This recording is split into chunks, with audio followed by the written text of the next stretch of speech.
friends. How are we all doing this afternoon? Hi, how are you? Hey, Jen. Good. Hello. Things are going well here at the donor drive. I'm at the Kensington location. I have my own little cubby here. That's why I can take my mask off. How are things at home? Everything's fine with me.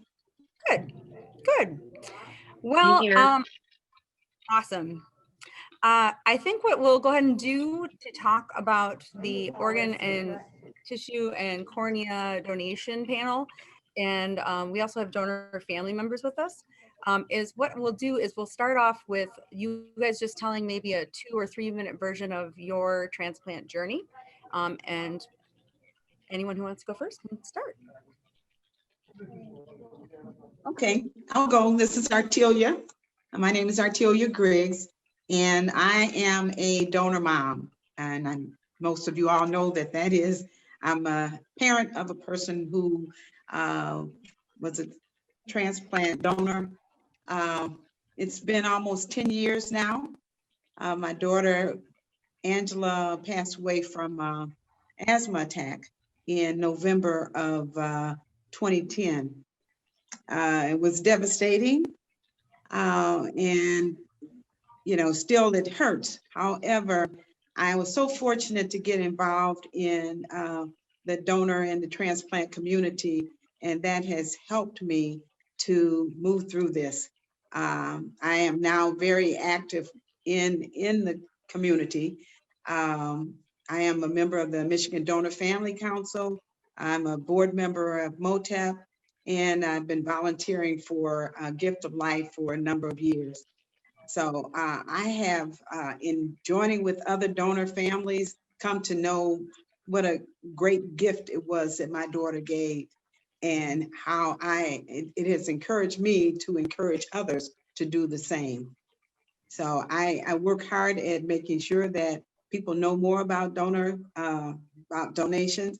I tuned in a little earlier to see what everyone was wearing. I saw that everyone was pretty casual, so I felt comfortable wearing my Team Angie shirt, which I have we have a team that walks every year at Life Walk, and a couple of years we've had the most persons in the walk as a team. And we even had some wonderful during the virtual Life Walk, which was, more than too much for one day. It was a week long. We had a great time. My team did a lot of things. So we keep her spirit alive as we encourage people to be donors. And thank you for doing that. I know that you are spreading awareness to a lot of people and helping people through their grief as well. Mary Beth, do you want to go next? Sure. I'm actually just going to piggyback off all her comments because we met at Michigan Donor Family Council, and Artelia has been a part of my journey, learning to live with grief and how to promote organ, tissue, and eye donation. And I really admire her drive and determination, and just everything she brings to the Donor Family Council and how she promotes organ, tissue, and eye donation. So I try to follow in her footsteps. She's your mentor. Yeah, she's been my mentor, whether she knows it or not. But I've always looked up to her. And so thanks for that. My son was an organ donor in 2015. And so that's how I have come into this community, and I try to promote organ, tissue, and eye donation. Whenever Kim asks me to speak at hospitals, to upcoming nurses, I've done that, to church organizations seeking information about organ, tissue, and eye donation, how to approach that with your families. I've been active in Michigan Libraries for Life for the past, I think, 4 years. Miss it a lot this year. When it popped up on my Facebook, I was like, oh man, I'd be doing that right now. So I tried to promote it with my memories on Facebook. So yeah, so that's how I've come into this community. Excellent. Well, thank you for sharing your story today. Let's see. Cassandra, do you want to go next? Sure thing. So not that this is becoming a roast of Artelia, but I just want to say whenever we interact, she always just fills my heart with so much joy. And I think she's really super beneficial to me connecting to the donor family side. I am a bilateral cornea recipient. It's been almost 12 years now for both of my corneas. But I am a single mom. I now have a 20 and a 22-year-old, and have been raising them on my own since I was 2 and 4, physically and financially, with not a lot of help, with family all out of state. So eye issues weren't super awesome to have during that time frame. My journey began much earlier than 12 years ago, but what I was experiencing was a lot of headaches, migraines, very low vision, which led to falling. I even ran over one of those, in a drive-through bank, the little sucky thing, like I even ran into one of those, sorry, Oxford Bank. It just driving became an issue. And, like I said, I was on my own trying to raise these young kids. And for a long time, I was misdiagnosed, and my optometrist would sort of excuse the issues. I just learned to live with it. And right around the time when I was turning 38, I was in a grocery store with my daughter, who was in 3rd grade at the time, and said, "Hey, I can't read that sign over there." And in my head, I was thinking, well, I should probably think of taking her to an optometrist with maybe a little bit bedside manner, or better bedside manner, because all I was getting was excuses for my concerns when I would air them with my optometrist. So fortunately or unfortunately, in the frozen food aisle of freaking Myers, there was a woman, literally as we were having this conversation, walking down the aisle with her 3 small children, and they were all wearing glasses. And I stopped her and said, "This is probably the weirdest question you're going to get for the day, but who do you take your children to go get their glasses from?"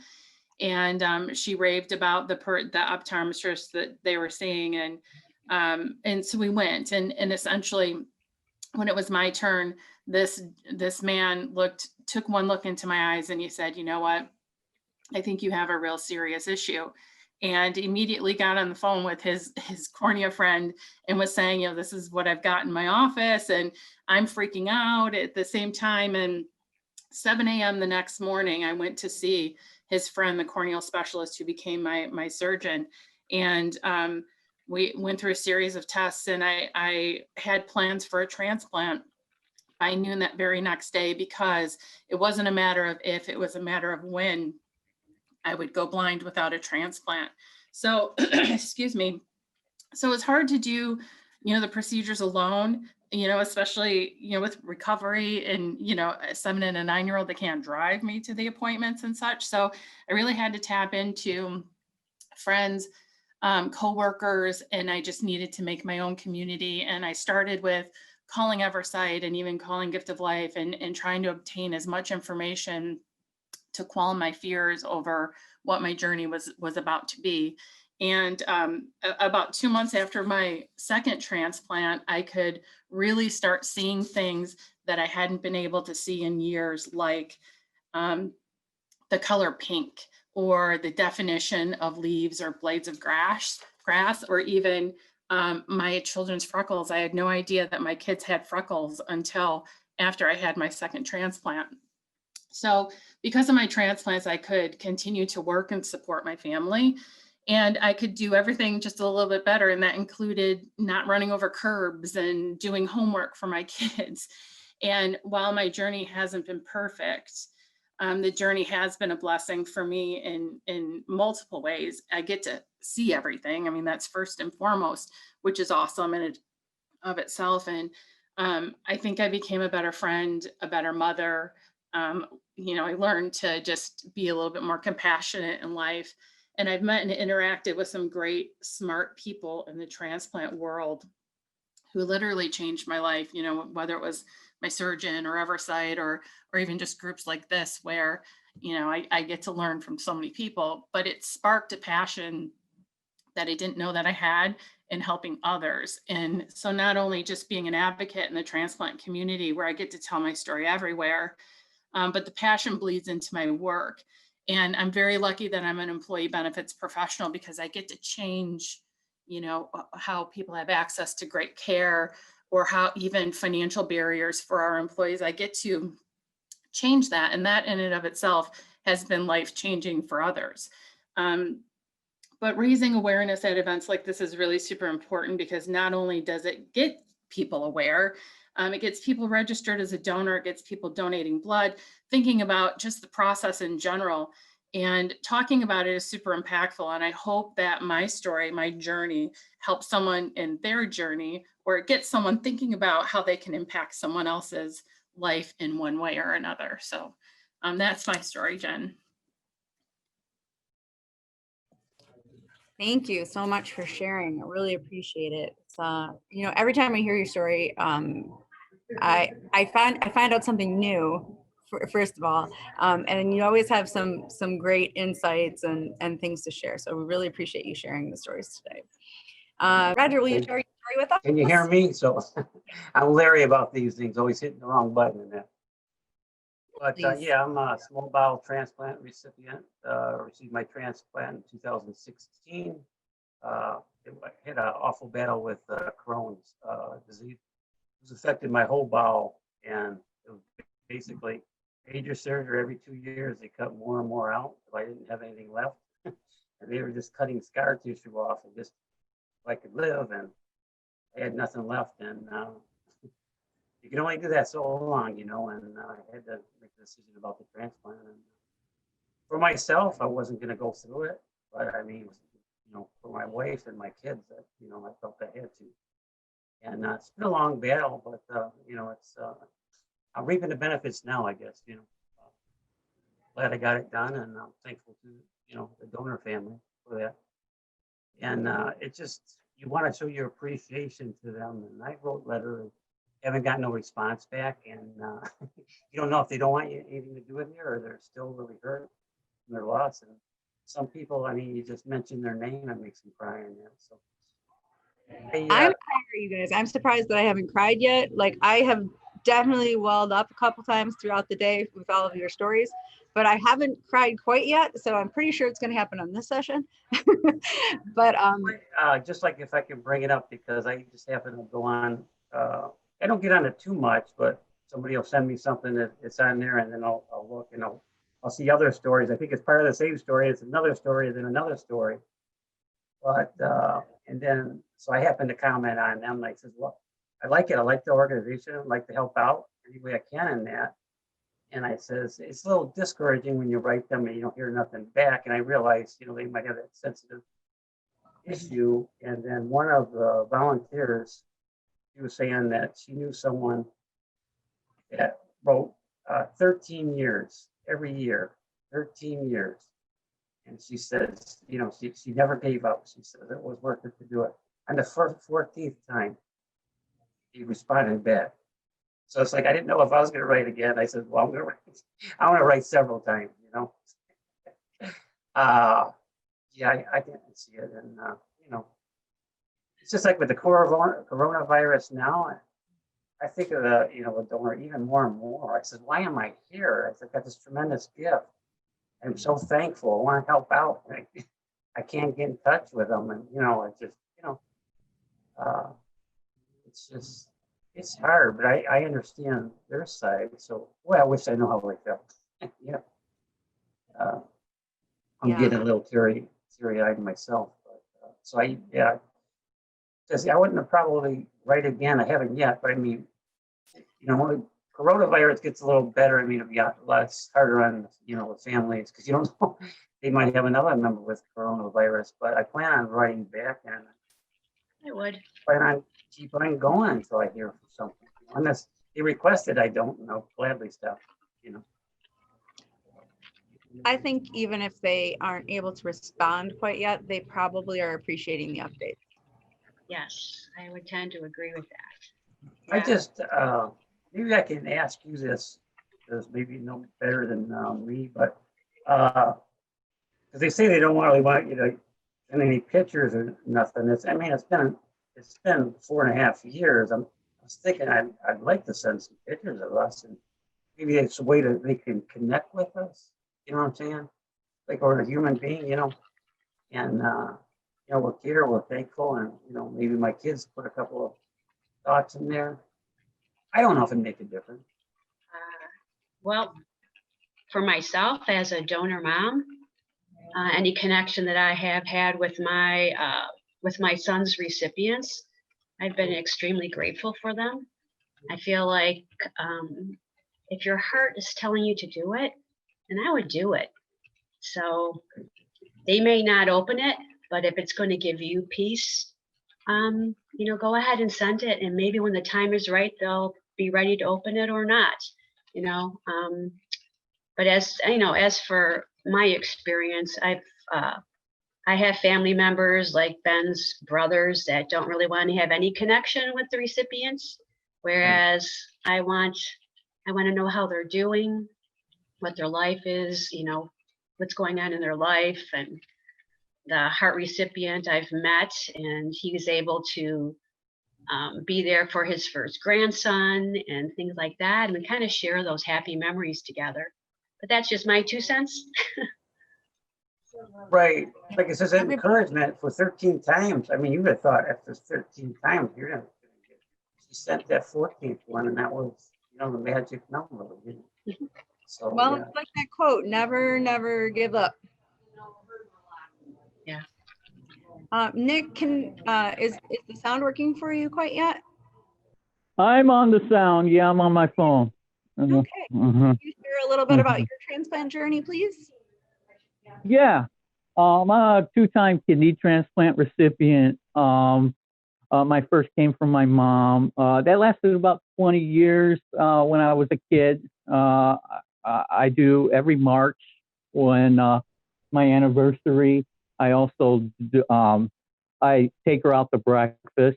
That went well for a while. My second one about a little over 7 years ago from a donor from a donor family. I'm doing very well. A little bit about that. Just recently, about 2019, I've done a lot of volunteer work with the Gift of Life, Wayne State Gift of Life, who I graduated back in 2018. When I was doing some volunteer work with them for the Campus Challenge, we got on TV with Amy Andrews, talking about my transplant story there.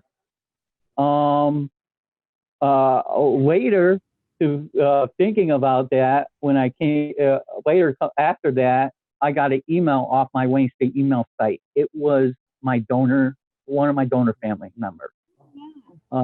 Got connected with through Amy Andrews.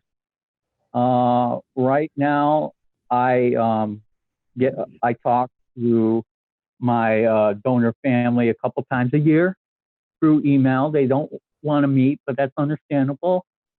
And they gave me a link, website to what they do. And they told me a little bit about my donor. A couple things I can mention. She was be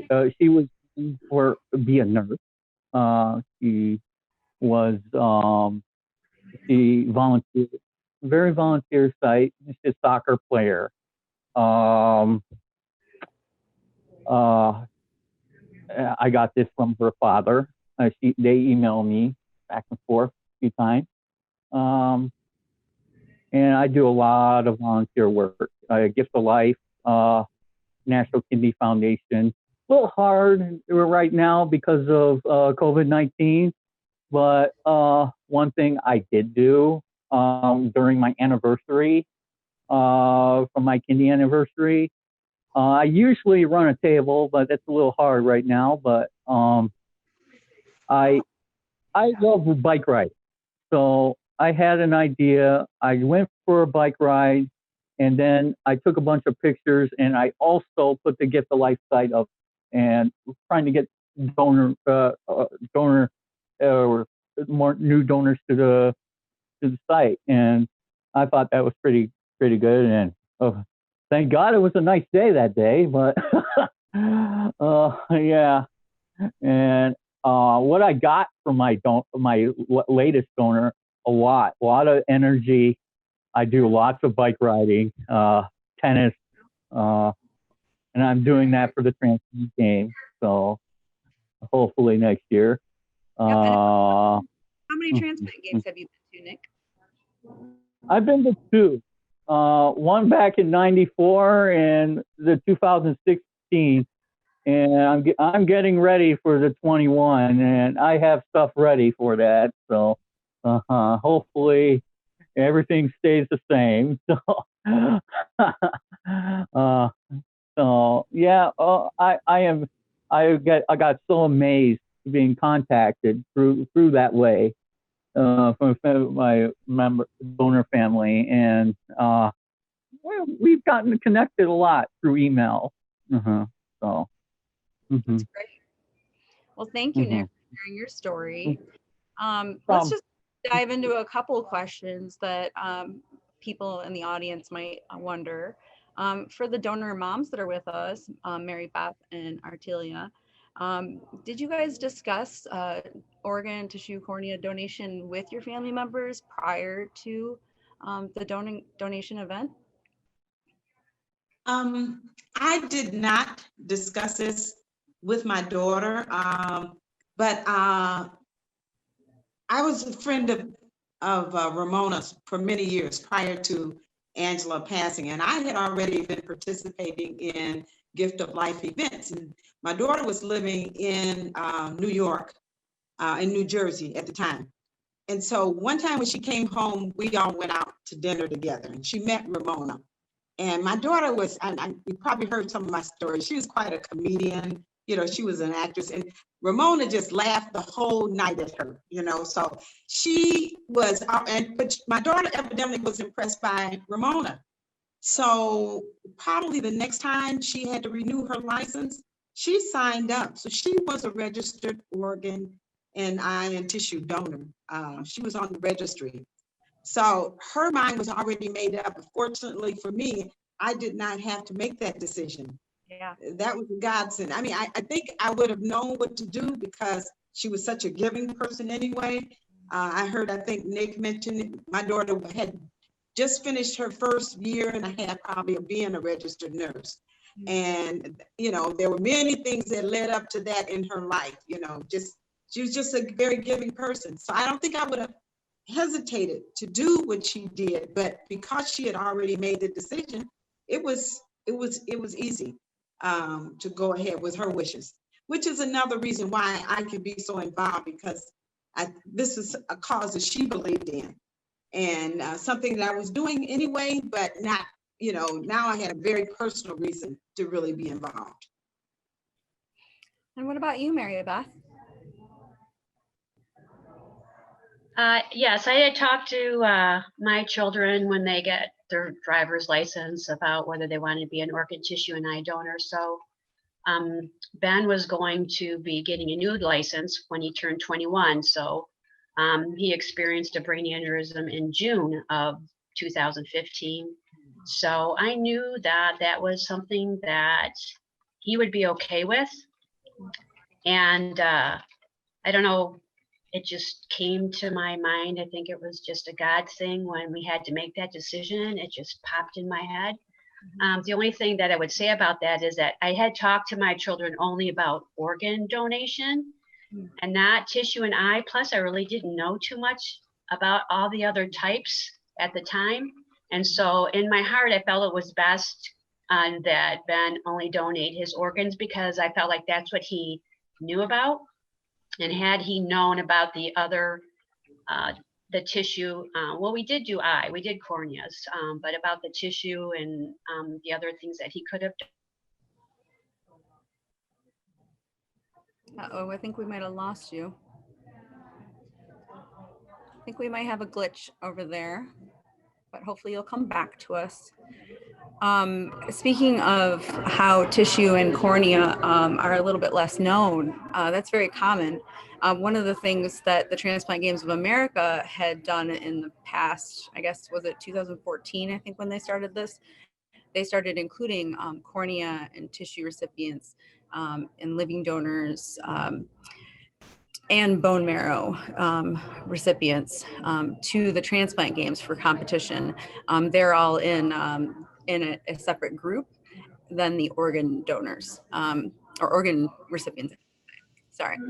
And they specifically did that to spread more awareness about the full donation spectrum and the full donation community. In fact, Cassandra was our first cornea recipient on Team Michigan back in the day. That's right. Yeah. Won a gold medal and everything.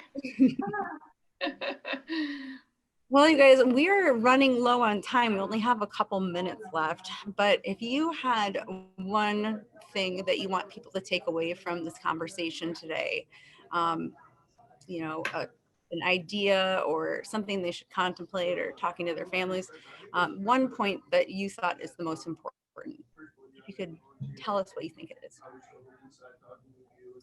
And who wants to go first? Well, go ahead. Well, I just would want everyone to know just the power in that they have in giving that gift.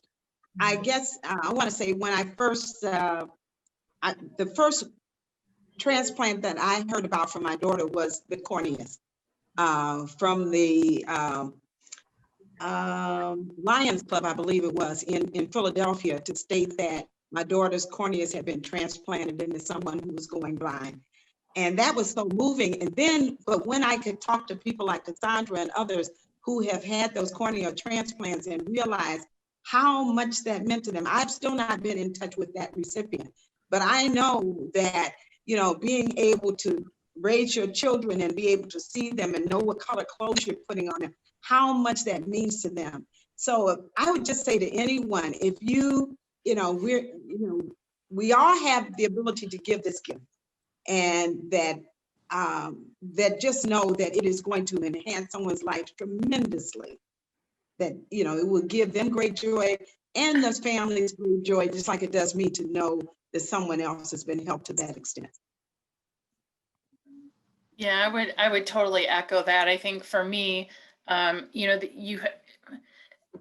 as a human being, I mean, the ability to change someone's life, whether it's today while you're alive or in your passing, giving a blessing to somebody like that is just amazing. And so, okay, so Jen, this is where I'm going to start crying. So Artelia and Mary Beth, I can't thank you guys enough, because the things that I have been able to see and witness, whether it's my kids graduating or, you know, a serene mountaintop, is everything to me. And then to be independent and to be able to provide for my children, just, I can't thank you enough.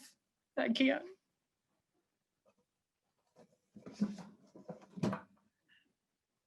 Did I get you, Jen?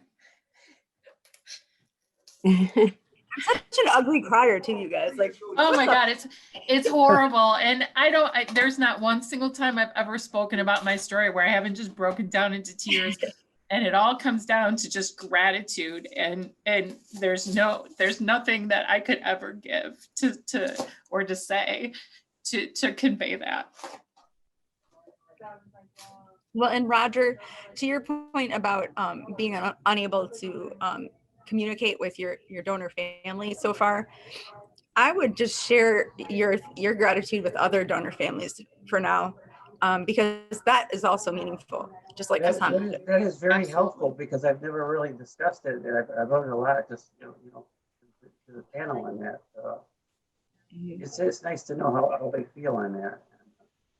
I just want to say that, I mean, I'll always be thankful to the donor family, whether I meet them or not. And I want them to know my appreciation for the gift. I mean, mine's a little different. I mean, several times I couldn't drink water. I was in the hospital, and no ice chips or nothing. And I'm just like thankful for that. And every time I eat, I feel it in my heart.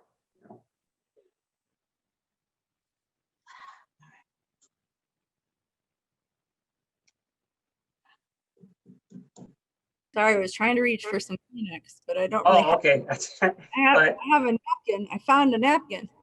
Okay. But like I said, for mine, like I couldn't eat for large amounts. And you say, how can you do it? How can you do it? When you have to do it, and almost every time I eat, I'm just like so thankful, Yeah. I pray when I eat, and every meal and that. I mean, always have mostly, but it's just a lot more meaningful now, it's just.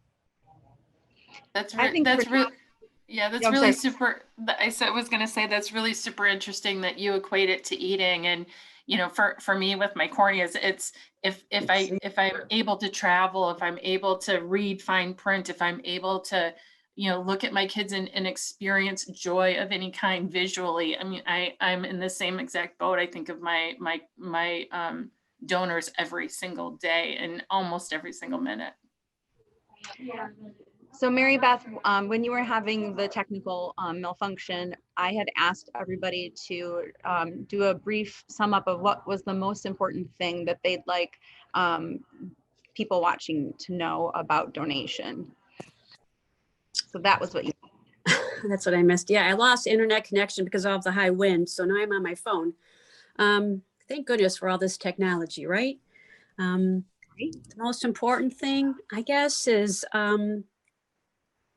well, from what I can gather from just our little discussion is it sounds like communicating whatever you feel you need to communicate.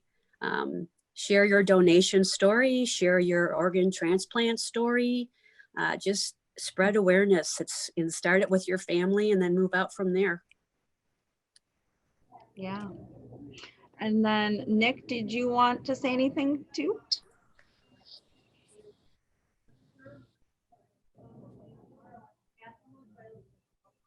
I don't think we can hear you. You might be on mute still. I see that your phone and your computer are connected, but it looks like both of them are on mute.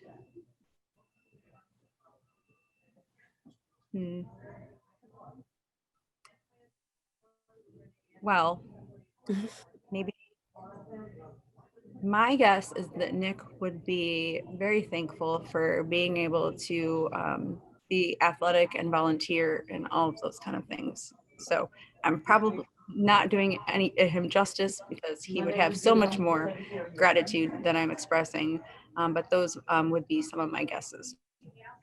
Well, thank you all so much for sharing stories today. I really appreciate you all taking the time to help spread awareness about being a family member, being a transplant recipient, and how all of this works, and how it helps you grieve and how it helps you heal. Without all of you, we wouldn't have the registry continuously growing. So speaking of the registry, we are encouraging everybody to go register on the Organ Donor Registry. It's at golm.org/go/WFL. And then we are also encouraging people to sign up on the Bone Marrow Registry, which is at join.bethematch.org/GoBlue2020. We are still accepting blood donations here at Kensington Hotel until 5 p.m. tonight. So come and help us beat OSU. They did already close the Graduate Hotel location, but I do believe that we are coming close to meeting our goals. Yeah, right. So it's been quite different this year for everyone. But we appreciate everyone's patience with us. We also are going to have trivia in about 25 minutes. It's going to be donation related, and everybody that participates gets a raffle ticket. And if you win, you get 5 raffle tickets. If you are the runner-up, you get 3 raffle tickets. So, and there's a whole bunch of prizes that you could enter for the raffle. So that is going on. There's also some online activities in the social media. You can get raffle tickets by sharing hashtag Be a Hero on your social media. There's a scavenger hunt. There's also like a coloring page, And if you do a greeting card for donors and recipients, you can also get a raffle ticket. So thank you all again. Have a wonderful evening. Thank you. Thanks, Bye-bye. Jen. Thanks, Bye-bye. everybody. Thanks. Bye-bye, everyone. Bye, Bye. guys. Nice meeting everybody.